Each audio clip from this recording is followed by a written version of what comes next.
Tuhan atau sebelum kita membaca firman Tuhan, ada satu kisah nyata yang terjadi ataupun di balik lagu I Have Decided to Follow Jesus.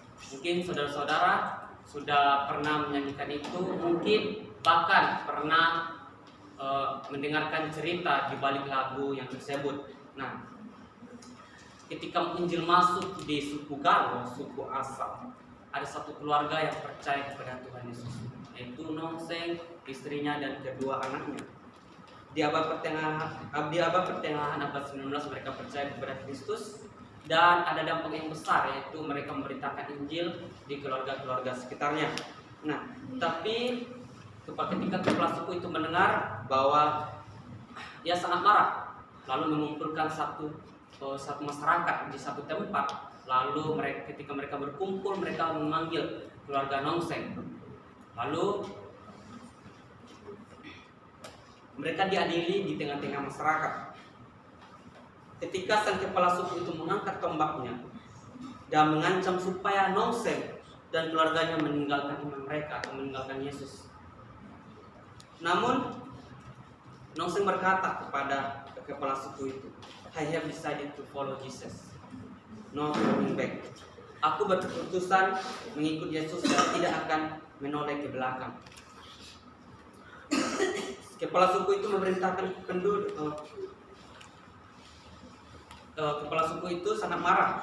Lalu kepala suku itu memerintahkan penduduk untuk memenggal kepala istrinya Nongseng. Sang istri mati terkapar di mata Nongseng dan kedua anaknya. Lalu tombak lagi diarahkan kepada kedua anaknya Nongseng. Lalu kepala suku itu membujuk Nongseng, tetapi Nongseng berkata, jika aku tidak mau meninggalkan imanmu, kepala suku berkata, jika kamu tidak mau meninggalkan imanmu, itu bukan hanya istri dan kedua anakmu yang mati, engkau juga akan mati. Tetapi Nongseng berkata, dengan tegas ia berkata, salib di depan, dunia di belakang. Mendengar kalimat itu, sang kepala suku sangat menjadi murka. Lalu dengan marah ia memerintahkan anak buahnya untuk menghunjamkan tombak kepada kedua anak Nongseng dan tidak berdaya dan mati di depan Nongseng.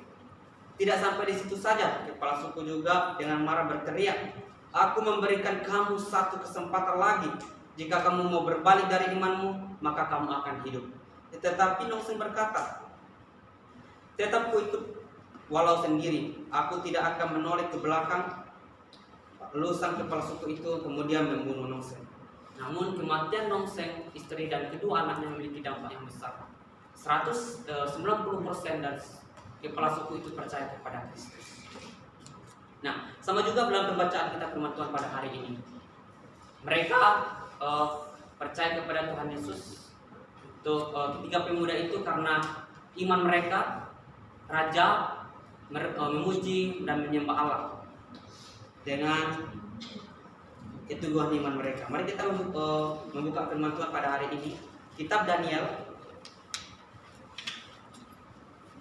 3. Sekali lagi kitab Daniel 3 ayat 8 sampai 12. Sudah dapat? Sudah dapat? Kalau sudah dapat, mari semuanya saya undang semua bangku berdiri untuk menghormati firman Tuhan.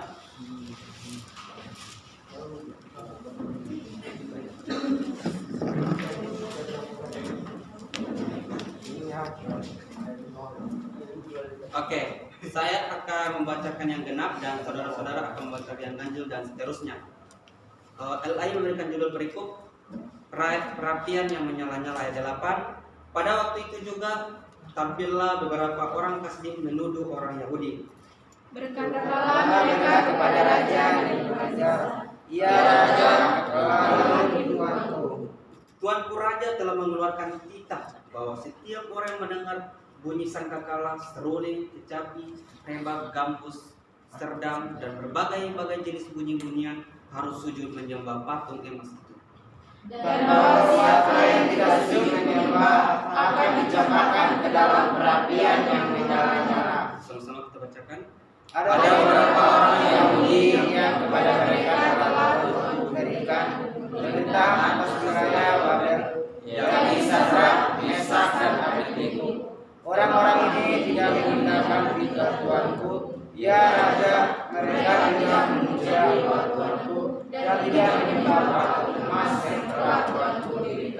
silakan duduk kembali. Demikian jauh pembacaan firman Tuhan pada hari ini.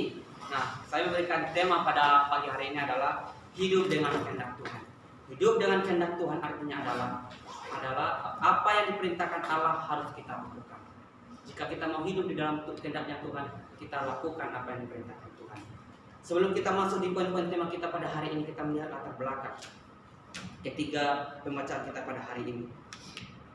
Ketika Raja Nebukadnezar mendengar bahwa ada orang-orang Yahudi yang memiliki pengetahuan hikmat, lalu Raja Babel memanfaatkan 3 pemuda untuk mengembangkan kerajaan Babel.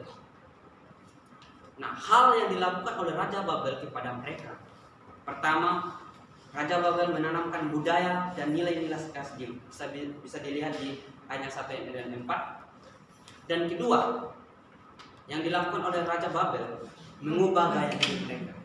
Mereka dulunya adalah orang-orang buangan dari Yerusalem. Mereka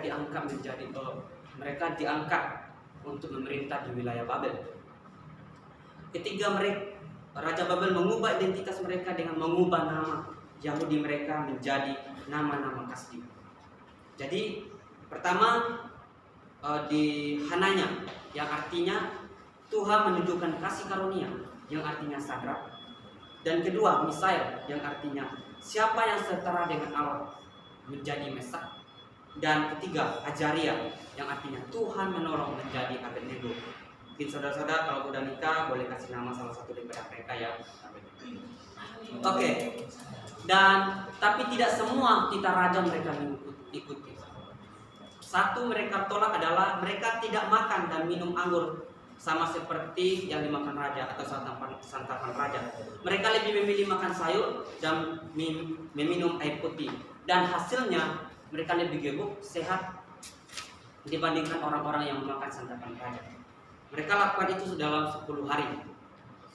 Dan kedua, mereka tidak menyembah patung. Mereka berani mengambil langkah itu karena mereka percaya mereka tidak ada lagi Allah, tidak ada lagi Yahweh selain Allah Israel. Mari kita masuk di tema kita pada hari ini. Tema kita adalah hidup dengan kehendak Tuhan. Ada 3 poin yang kita bahas pada hari ini. Pertama, tetap menyembah Allah. Mari kita di ayat 12 dikatakan bahwa ada beberapa orang Yahudi yang kepada mereka telah Tuhan berikan pemerintahan atas wilayah Babel, yakni Sadrak, Mesak, dan Abednego, orang-orang yang tidak mengindahkan titah Tuanku ya Raja. Mereka tidak memuja dewa Tuanku dan tidak menyembah patung emas yang telah Tuanku dirikan. Mereka tetap menyembah Allah, padahal mereka sudah tahu akibatnya apa. Akibatnya adalah mereka dimasukkan di dalam api-apian. Tetapi mereka mengetahui bahwa tidak ada lagi Yahweh selain Allah di Israel.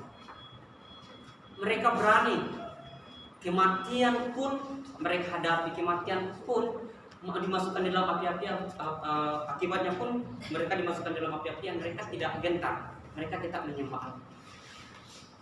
Ya kan? Ketika bunyi gambus dan bunyi yang lainnya dibunyikan, mereka tetap tidak mau menyembah patung, mereka tetap menyembah Yahweh. Bagaimana dengan kita saudara-saudara? Mungkin kita tidak diperhadapkan, mungkin kita tidak lagi menyembah seperti yang dilakukan oleh ketiga pemuda ini.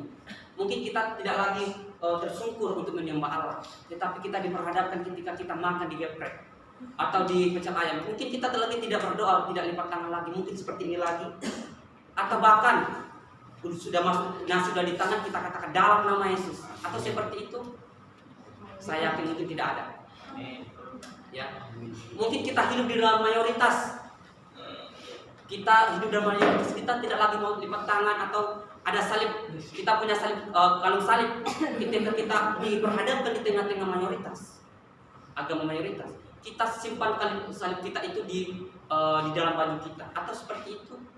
Atau kita mengobarkan Yesus sebagai juru selamat yang hidup, atau bahkan kita menghilangkan ataupun tidak mau lagi mengatakan saya orang percaya di tengah-tengah mayoritas. Tetapi di balik itu semua, saya yakin kita di sini pasti apa yang dilakukan oleh ketiga pemuda itu pasti kita juga lakukan. Saya percaya bahwa apapun yang mungkin kalau kita menyembah Allah dengan sungguh-sungguh di sini, maka kita memiliki aplikasi yang seperti yang dilakukan oleh tiga pemuda ini. Poin yang kedua pada hari ini adalah kita percaya kepada Allah. Di ayatnya 17 mengatakan bahwa jika Allah kami puja sanggup melepaskan kami, maka Ia akan melepaskan kami dari perapian yang menyala-nyala itu dan dari dalam tangan-Mu ya Raja. Walaupun mereka sudah ditangkap, mereka sudah diikat, tetapi masih mereka berani mengatakan atau masih berani mereka mempercayai Allah. Mereka mengatakan Allah kami sanggup, kalau Allah kami sanggup maka Dia akan melepaskan kami, ya kan? Mereka berani mengatakan demikian karena mereka percaya hanya satu Allah yang hidup, hanya satu Allah yang benar-benar yang menciptakan langit dan bumi, tidak ada yang lain.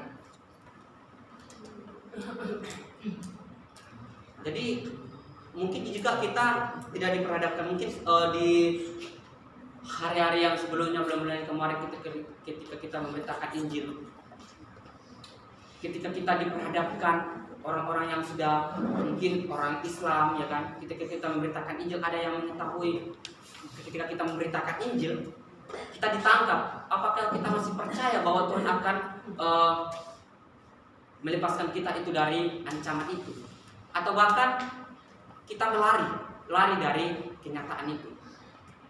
Pasti saya percaya bahwa ketika kita pun diperhadapkan, ditangkap ketika kita memberitakan Injil kita, kalau walaupun kita tidak dilepaskan pada waktu itu, ketika kita dimasukkan di penjara, maka itulah kesempatan kita untuk memberitakan. Percaya bahwa penyertaan Tuhan, perlindungan Tuhan dalam kehidupan kita, Tuhan pasti berikan kepada kita. Mungkin bahkan seperti yang tadi khotbah minggu kemarin seperti Kak Sari sampaikan, bahwa apakah kita masih tetap berdoa ketika kebutuhan kita, mungkin kiriman yang belum datang, belum dikirim orang tua, apa kita tetap berdoa kepada Tuhan? Mungkin karena doa itu hanya kebutuhan, bukan karena bagian dalam hidup kita. Ketika kita sudah mendapatkan hal itu, maka kita tidak lagi berdoa. Mungkin saudara-saudara juga banyak di antara kita, pergumulan tiap hari kita doakan, mungkin laptopnya tiap hari, pagi, siang, dan malam, dan seterusnya. Kita selalu berdoa, tetapi Tuhan belum memberikan kepada kita. Kita ingat saudara-saudara, Tuhan tahu apa yang kita butuhkan. Tuhan akan memberikan apa yang kita butuhkan, bukan apa yang kita inginkan. Kenapa Tuhan tidak memberikan kita laptop ataupun untuk mengerjakan tugas? Karena masih bisa kita kerjakan tugas itu di HP, ataupun kita pinjam laptop daripada teman-teman. Tuhan tahu kalau kita sudah tidak bisa lagi mengerjakan itu, pasti Tuhan akan memberikan dengan caranya sendiri. Kita percaya bahwa Tuhan kita Yesus Kristus selalu sanggup untuk mencukupkan kebutuhan kita. Seperti apa yang dilakukan oleh ketiga pemuda ini, mereka tetap percaya walaupun mereka diperhadapkan dengan kematian. Poin selanjutnya kita melihat poin terakhir ya dalam tema kita, hidup dengan kehendak Tuhan. Poin yang terakhir adalah setia kepada Allah.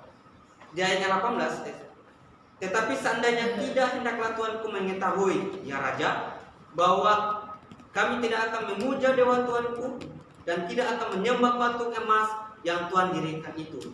Mereka tetap setia kepada Allah.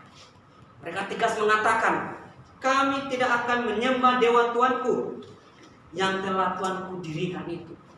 Mereka berani mengatakan kepada Raja Babel, padahal mereka adalah orang-orang buangan dari Yerusalem.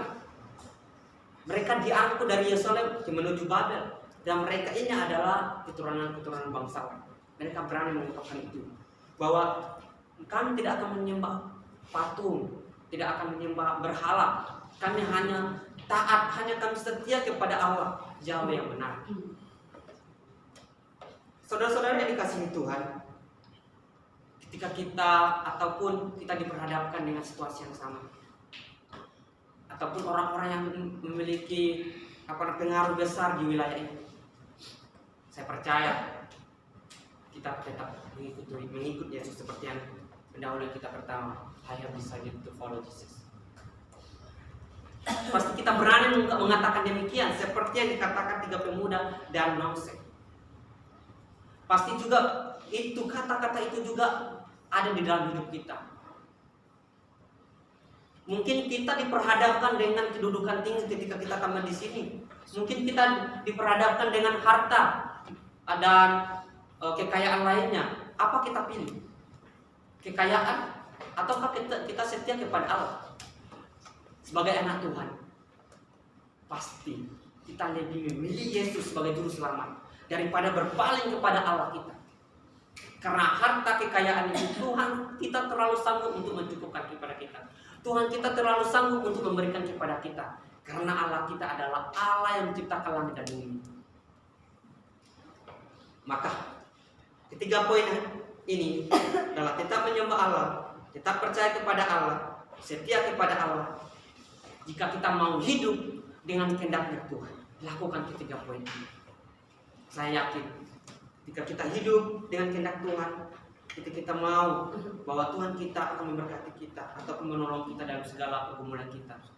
Ketika kita melihat Tuhan tidak pernah meninggalkan anak-anaknya, Tuhan tidak pernah meninggalkan hamba-hambanya yang setia seperti yang dilakukan oleh ketiga pemuda ini. Poin yang tadi yang kita bahas pada hari ini, ada hasil, ada dampak seperti pendahuluan kita.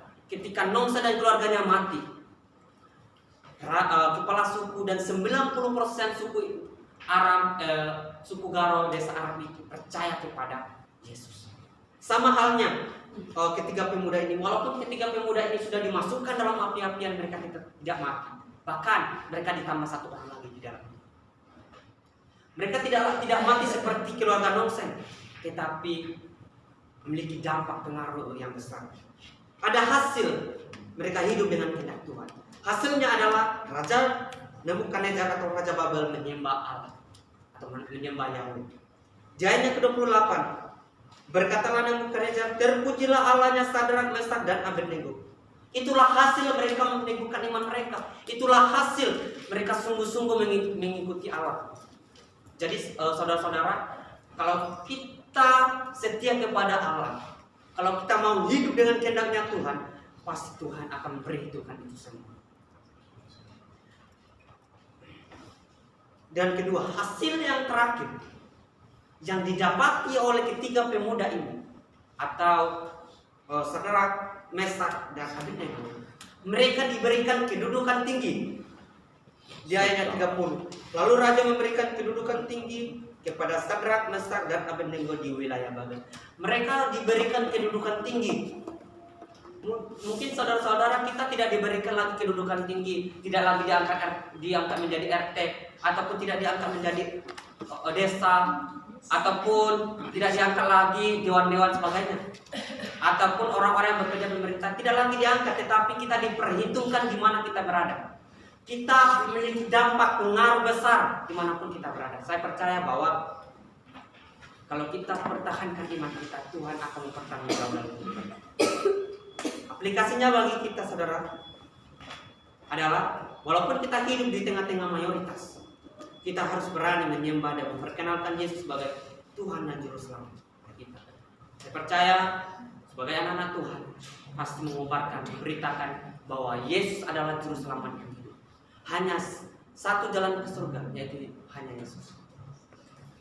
Yang kedua, aplikasinya yang kedua adalah ketika kita diperhadapkan dalam situasi khususnya COVID-19 dengan ekonomi yang sudah tidak tercukupkan lagi ataupun kerenduan lainnya, kita tetap percaya kepada Allah bahwa Tuhan Yesus pasti menolong dan mencukupkan kebutuhan kita. Aplikasi yang terakhir bagi kita, saudara, tawaran apapun yang diberikan kepada kita tetap pertahankan iman kita kepada Tuhan Yesus. Kesimpulan bagi kita, saudara-saudara, jika kita mau hidup dalam kehendaknya Tuhan, lakukan 5 setia. Setia berdoa, setia baca Alkitab, setia beribadah, setia bersaksi seperti ketiga pemuda Yahudi ini dan keluarga Nongsa. Dan terakhir, kita setia kepada Tuhan Yesus Kristus. Karena masih ada waktu, saudara-saudara, mari kita angkat pujian kita. Hanya bisa jadi follow Jesus. Bahasa Indonesianya, bahasa Inggris selalu bahasa Indonesia.